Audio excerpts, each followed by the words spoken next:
Hi and welcome to my channel. Today I will be talking about my experience working at a Big Four.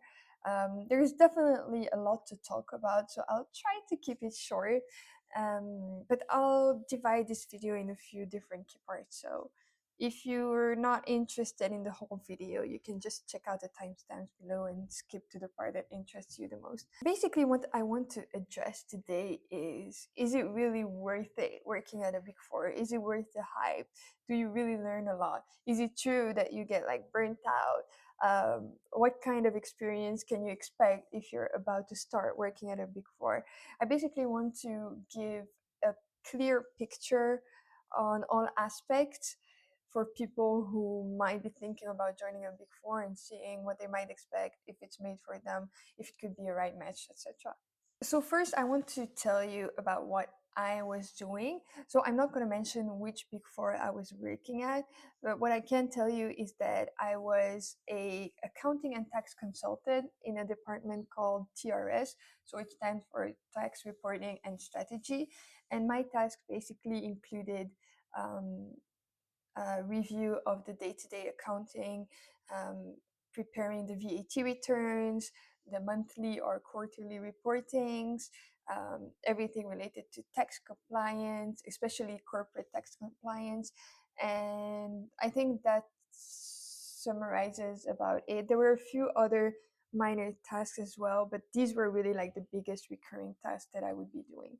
So, first, I want to start with the positives, like the perks of working at a Big Four. And the first one I want to talk about, and this one I think it depends on the offices based on which country they're based in. I was working at the Belgium office, and in Belgium, we have a lot of perks when you're working in the accounting sector. So, as a consultant, we had a BMW company car, we had a fuel card, we received an iPhone, we also were paid our phone bill, so we didn't have to pay for a phone bill. We had a hospitalization insurance. Um, we honestly had a lot of perks. Like these are the biggest ones that when you just get out of university, college, and you hear this, you're like, wow, they know how to attract the young people. So, I mean, I don't want to sound materialistic, but this was definitely like an amazing perk because these were all things that you didn't have to pay by yourself. So imagine if your car is paid for, your fuel is paid for, your phone bill is paid for, you got an iPhone. Like that's a lot of cost that you usually would have to pay from your salary, and we got them on top of our salary. So yeah, this part that was quite amazing. And also on top of like the material perks, there were also a lot of like wisdom and knowledge to get from working at a Big Four, because when I say wisdom, I mean more like the way of working, the work culture, the procedures, the tools, little tips and things that you can put into place to be like a more productive. They really, because at this kind of company, they really want us to be as fast as possible, so they will really teach you like the best ways, tips, tricks and things you can do to be more productive. So even when you leave from a Big Four, if you leave with amazing like work knowledge and work procedures that you can put into place even when you leave the Big Four. And on top of that, also like the work knowledge, like you really learn a lot about your work, like depending on your department. But for example, in my case, I learned so much about accounting and tax that I wouldn't have learned at school. Some things you just need the practice experience to learn. So I definitely learned a lot working at a Big Four. Like there's a reason why they say that working at a Big Four is like the best business school, because you really do learn a lot. And I noticed it also compared to my peers. Like we started university at the same time, they the same bachelor.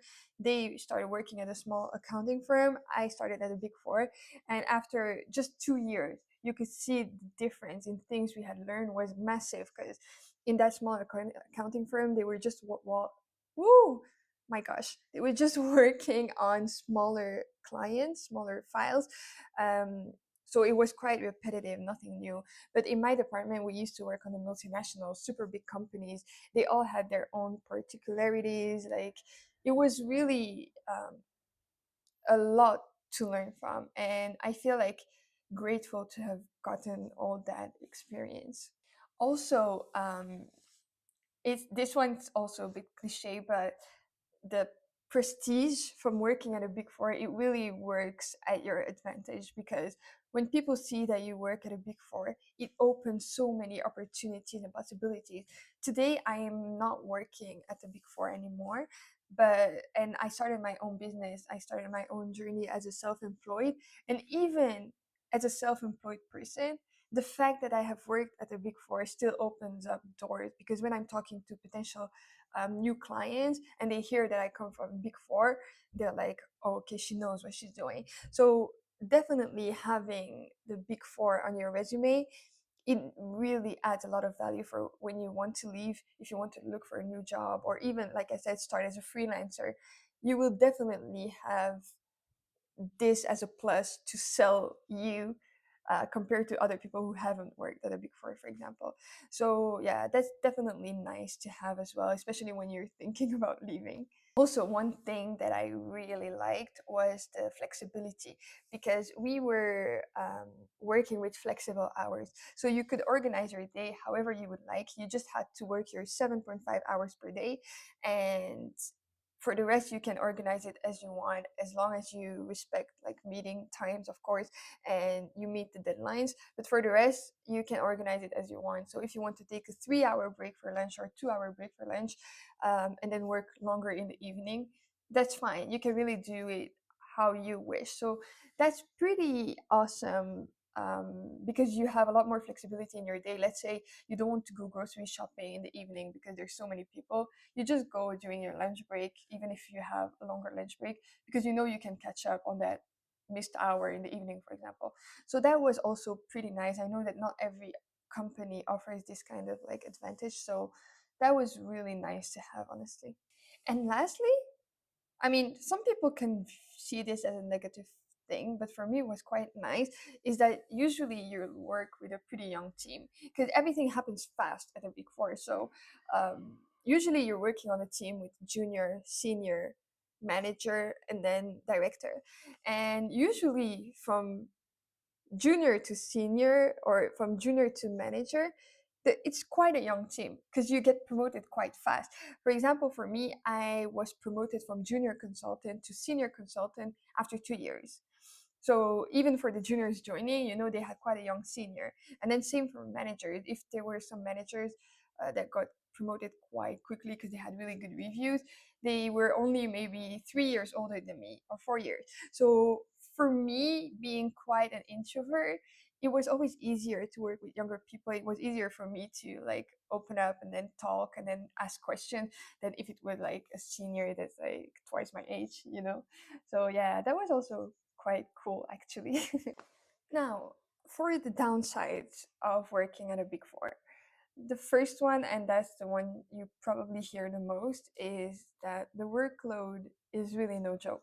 Because when you start out as a junior, it's so fun, because when you join, you have like so many trainings. You have like your induction week, and then so many different trainings, activities, like some team building um, days, and it's like really like so fun. And then you start working slowly, like slowly they give you some files, so you're combining working with all those trainings, and you're like, wow, it's so cool. But unfortunately, it doesn't last. Like, you cannot be a new joiner forever, and slowly they will give you more and more files, and then the expectations are going to get higher, because the more you'll be going in time, the more they'll expect you to be profitable, because you have to know that they do check your time, and they do check how profitable you are to them. And what I mean by that is that you have a timesheet. I hated the timesheet, like it literally made me want to cry. But you have a timesheet where all your time is tracked. So when you're working on a certain file, it will be written like you worked from this on this file from that to that time. And all the non-billable work, so it can be some random administrative work, like some meeting that is not related to a client, any time that you have spent that they cannot directly bill to their client, it will be considered non-billable, and therefore non-profitable. So they are conscious that obviously we're human, so there will always be some non-billable time because you cannot be working 100% on client files. But they are quite strict on that in the sense that they won't be as tolerant if you have more than 10% non-billable work. And I guess that depends on the department, on the offices, but where I was working, that was basically the standard. So you had to be careful not to get above the 10% like non-billable work. And honestly, that can get quite stressful because then you're literally like paranoid with your timesheet and keep tracking it. And you can't just say like, oh, I'm going to bill a bit more on the client and then reduce my non-billable. Because at the other side, they're also checking your billable time. And if you're spending too much time on a client compared to what they would want you to spend on that client, they're also going to come to you and say, like, you need to be faster. So basically, you need to work 90% of your time on billable work, but you also have to be fast because they don't want you to exceed their budget because they want to make a good margin, so they will be like, okay, you should be faster, but you don't have to have too much non-billable work. So you have to work fast and on a lot of different clients, because otherwise how are you going to get to that 90% of your time billable work? So I know how I'm explaining it right now might sound a bit complicated to people who haven't worked at a big four, but basically, as you might have figured out from my explanation, it's a headache. Like, and on top of being a headache, it literally makes you so anxious. And I guess that depends on the personality of people, but that used to make me so anxious, and I would be freaking out over my timesheet all the time because I was like scared to exceed that like 10% non-billable work. And then at the same time, I was scared to work too much on each client, and I didn't want the manager to come tell me that I need to be faster. So I was trying to work super fast and on a lot of different clients. Honestly, you get pretty stressed. Honestly, even people who aren't anxious originally, they get anxious. That was my case. I wasn't a very anxious person before I started working at a big four.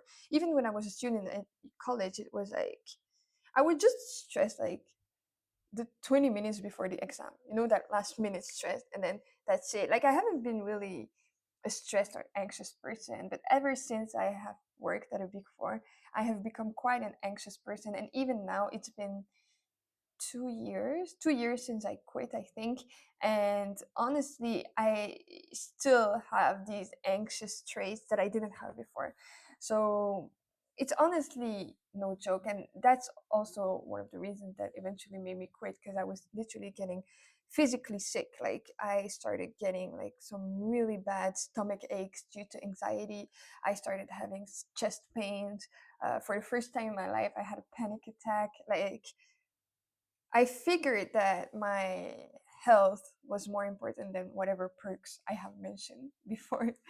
Also, regarding overtime, you will definitely do overtime. They really try, and I think they're really serious when they're trying to improve the work-life balance of the employees, and they will talk a lot about how they're trying to improve it and setting this into place and that into place. But in practice, it's really different, because when you've got deadlines to meet, they don't care anymore. The deadlines are the priority. The deadlines need to be met. So sometimes that can be pretty challenging, because you're literally exhausted, you're already so stressed, and then that adds up to it as well. So you have to be ready to work some overtime. And for us, I don't know if that depends on the offices, but we weren't really paid our overtime. Maybe that changes from manager up, but for juniors and seniors, we weren't paid our overtime. So you're thinking like, I'm working so many hours like over my limit, but I'm not even going to be paid for it. So you're not even like trying to convince yourself it's okay, at least I'll be paid more, because you're not. So yeah, that was also quite like annoying, honestly.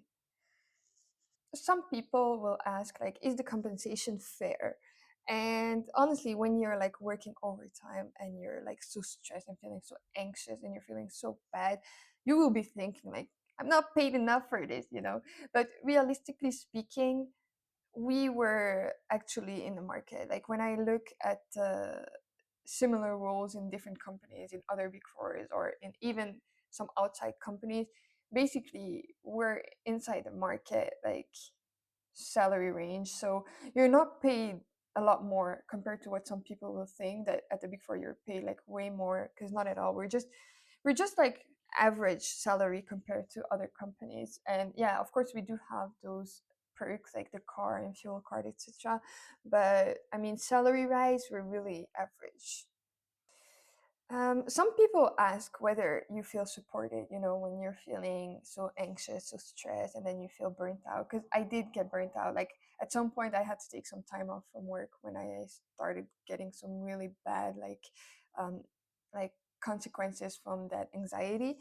um Honestly, they will be like, when you say it's too much, you're burnt out, you need to take some time off, they will be very understanding, honestly. And they really try to help you and put you in contact with some external organizations that support people with their burnout, etc. So why did I leave the big four? And I've mentioned it before, but yeah, it was basically when I felt that it started affecting my physical health as well. And honestly, I shouldn't have underestimated the mental health too. As soon as I noticed that my mental health was getting affected this much, I should have already like rang the alarm bell.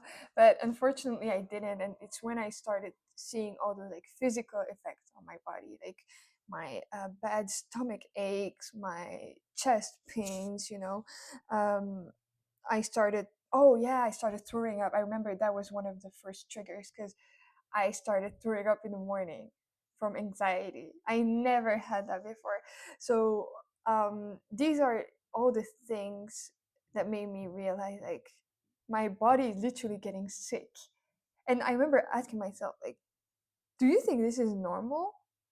Like, you're not even sick because of some virus or something. It's literally your work. Like, is it worth it? And I remember thinking, like, it's really time to move on, for me personally. So, would I do it again? Some people are going to think I'm a psychopath after everything I've mentioned, like all the downsides, but yes, I would. Because, as I mentioned at the beginning, you learn so much at a big four. Like, honestly, you get so much experience, you get so much know how. You really feel like work wise, like really work wise, it has given me the confidence I needed to start my own journey as a self employed, start my own company. So, I I would do it again. Of course, there are some things I would do differently, and I wouldn't take my mental health as lightly. Um, so, of course, I would do it a bit differently, but I would definitely do it again, because if it wasn't for that first experience at a big four, I would never be where I am today professionally, and even mentally, because I feel like after having gone through such severe anxiety, you learn to prioritize your mental health and to notice the triggers and notice the symptoms, and when you see them show up, know right away, like, okay, I need to change something. Whereas before, it was so foreign to me, and I think that's also why I let it go this far, because I was like, it's fine, it's gonna get better, I'm just gonna get over it. But that's not how it works, unfortunately. So yeah, I would definitely do it again. So, yeah, let me know in the comments if you're thinking about starting at a big four, or if you have already signed a contract to start, or if you have already worked at a big four. I would love to know about your experience. So, let me know in the comments. If you have any more questions, by the way, you can also feel free to ask. And if you enjoyed this video, please remember to subscribe, like this video, and stay tuned for more.